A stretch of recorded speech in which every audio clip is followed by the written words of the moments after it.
अर्पित करतो आणि खऱ्या अर्थाने या महाराष्ट्रामध्ये कृषी क्रांतीचे प्रणेते म्हणून ज्यांना आपण ओळखतो, या महाराष्ट्राच्या जडणघडणीमध्ये ज्यांचा अतिशय मोलाचा वाटा आहे, असे महाराष्ट्राचे सर्वाधिक काळ मुख्यमंत्री राहिलेले आदरणीय वसंतराव नाईक साहेब यांच्या चरणी देखील या ठिकाणी नतमस्तक होतो। आज त्यांच्या या अतिशय सुंदर आणि भव्य अशा पूर्णाकृती पुतळ्याच्या उद्घाटन प्रसंगी मंचावर उपस्थित या जिल्ह्याचे पालकमंत्री संजय शिरसाटजी, आमचे सहकारी अतुल सावेजी, पंकजाताई मुंडे, खासदार सानिपन भुमरेजी, कल्याण काळेजी, भागवत कराडजी, आमदार संजय केळेकरजी, अनुराधाताई चव्हाण, हरिभाऊजी राठोड, प्रमोद राठोड, किशोर शितोळे, राजू राठोड, रमेश पवार, नंदकुमार घोडेले, जी श्रीकांत, रणजित पाटील, रामेश्वर भादवे, विकास जैन, याचे शिल्पकार श्री निरंजन माडिलकेकर, मंचावरील सर्व मान्यवर आणि उपस्थित सर्व माझ्या भगिनी आणि बंधूंनो, आपल्या सर्वांना माझा जय सेवालाल, जय सेवालाल, जय सेवालाल। आज अतिशय आनंदाची गोष्ट आहे की स्वर्गीय वसंतराव नाईक साहेबांच्या राज्यातील सर्वात भव्य अशा या पूर्णाकृती पुतळ्याच्या उद्घाटनाकरता छत्रपती संभाजीनगर मध्ये आपण सर्व लोक एकत्रित आलो आहोत। महाराष्ट्र हा त्याच्या निर्मितीनंतर आज जी काही प्रगती पाहतोय, या प्रगतीचे काही शिल्पकार आहेत, या महाराष्ट्राचे काही निर्माते आहेत, काही अशी मंडळी आहेत की ज्यांच्या श्रमातून, ज्यांच्या मेहनतीतून, ज्यांच्या नेतृत्वातून या महाराष्ट्राला आकार मिळाला, हा महाराष्ट्र घडत गेला। अशा प्रकारच्या शिल्पकारांचा विचार करताना जे नाव आपल्या डोळ्यासमोर प्रामुख्याने येतं ते स्वर्गीय वसंतराव नाईक साहेबांचे नाव। एक मोठा वारसा या महाराष्ट्रामध्ये त्यांनी निर्माण केला। अतिशय सुशिक्षित अशा प्रकारचे LLB करून वकिली करणारे वसंतराव नाईक साहेब यांनी एकीकडे बंजारा समाजामध्ये मोठ्या प्रमाणात जागृती निर्माण केली, समाजाला शिक्षणाकडे वळवण्याकरता अनेक शिक्षण संस्थांची निर्मिती केली, समाजातल्या त्या ठिकाणी वेगवेगळ्या परंपरा जोपासल्या पाहिजेत याकरता त्यांनी प्रयत्न केला। ज्या चुकीच्या गोष्टी होत्या त्या बंद झाल्या पाहिजेत याकरता त्यांनी प्रयत्न केला।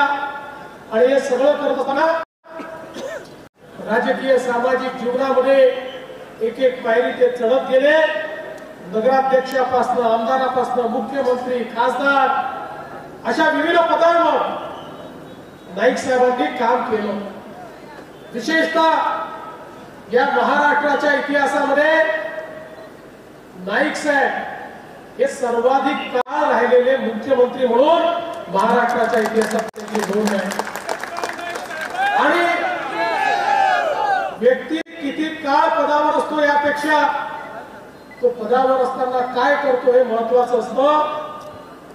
आणि 1972चा जो दुष्काळ आहे, ज्या दुष्काळाने या संपूर्ण महाराष्ट्राला त्या ठिकाणी त्राहिमाम करून सोडलं, पिण्याचं पाणी नाही, जनावराला चारा नाही, जमिनीवर भेगा पडलेल्या, आसमानातलं पाण्याचा थेंब नाही, डोळ्यातलं पाणी थांबत नाही, अशा प्रकारची अवस्था या महाराष्ट्राची होती। खायला देखील त्या ठिकाणी नव्हतं। अशा काळामध्ये एकीकडे सामान्य माणसाच्या हाताला काम मिळेल म्हणून रोजगार हमीची कामं आणि कामं करताना या महाराष्ट्रामध्ये त्यांनी हा निर्णय केला की महाराष्ट्राला जर आपल्याला या संपूर्ण दुष्काळात मुक्त करायचं असेल तर जलसंधारणाच्या माध्यमातून त्या ठिकाणी आपल्याला मोठ्या प्रमाणात कामं करावी लागतील. पाण्याचा थेंब साठवावा लागेल, जमिनीतलं पाणी वर आणावं लागेल, वाहून जाणारी माती ही थांबवावी लागेल, तरच माझ्या शेतकऱ्याला दिलासा मिळेल आणि दुष्काळातही तो जगू शकेल. आणि म्हणून मोठ्या प्रमाणात जलसंधारणाची कामं त्यांनी सुरू केली. जलक्रांतीचे दूत म्हणून त्यांनी त्या ठिकाणी काम केलं आणि त्यासोबत महाराष्ट्र अन्नधान्यामध्ये पूर्णपणे त्या ठिकाणी समृद्ध झाला पाहिजे, स्वयंपूर्ण झाला पाहिजे. आणि राजकारणामध्ये असा फार विचार कोणी करत नाही, पण जाहीरपणे त्यांनी सांगितलं या महाराष्ट्राला मी स्वयंपूर्ण करेन, नाहीतर राजीनामा देईन, आपल्या पदावर राहणार नाही. हे खडकावून सांगणारे वसंतराव नाईक साहेब होते आणि त्यांनी ते कार्य करून दाखवलं. या महाराष्ट्रामधलं हे जे परिवर्तन वसंतराव नाईक साहेबांनी केलं ते खऱ्या अर्थानं पुढच्या काळामध्ये दिशादर्शक ठरलं.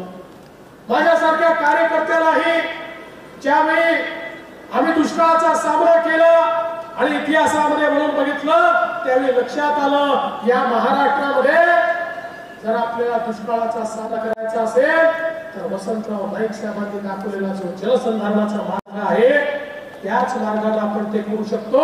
आणि म्हणून आपण जलयुक्त शिवार सारखी योजना तयार केली आणि उभ्या महाराष्ट्रामध्ये जलयुक्त शिवारच्या माध्यमातून जलसंधारणाची कामं केली.